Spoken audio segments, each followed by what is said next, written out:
this nation will rise up and live out the true meaning of its creed.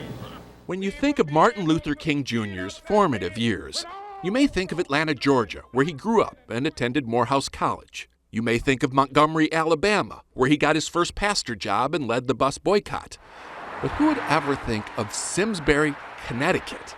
Not even the people of Simsbury would think of Simsbury. It seemed like an urban myth to a lot of people. It seemed like it wasn't possible, that he would come to, of all places, this town. Richard Curtis is a history teacher at Simsbury High School. Last summer, he worked with a group of students who took it upon themselves to investigate this mystery.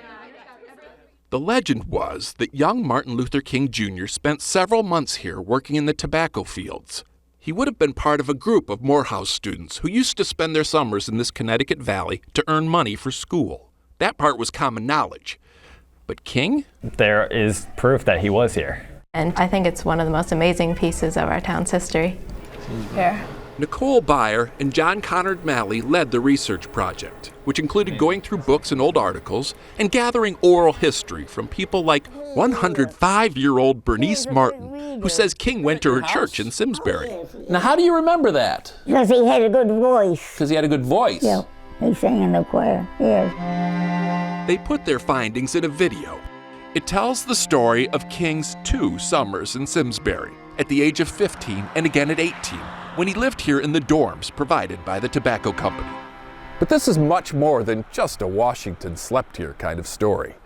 In the video, the kids present a compelling case that these dorms not only housed him, but may have also shaped him. Oh yeah, definitely. He was elected the religious leader of the Morehouse students. That leadership role had a profound effect. On his seminary application, King says that's when he decided he wanted to be a minister. But what seems to have affected him even more was Simsbury itself.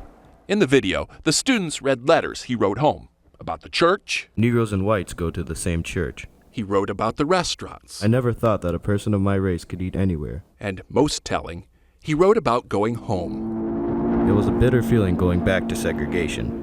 It was hard to understand why I could ride wherever I pleased on the train from New York to Washington and then had to change to a Jim Crow car at the nation's capital.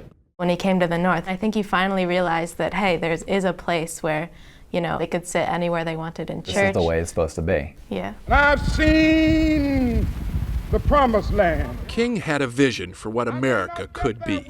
And although in the end he spoke of seeing it from a mountaintop, we now know his first glimpse was actually from a valley.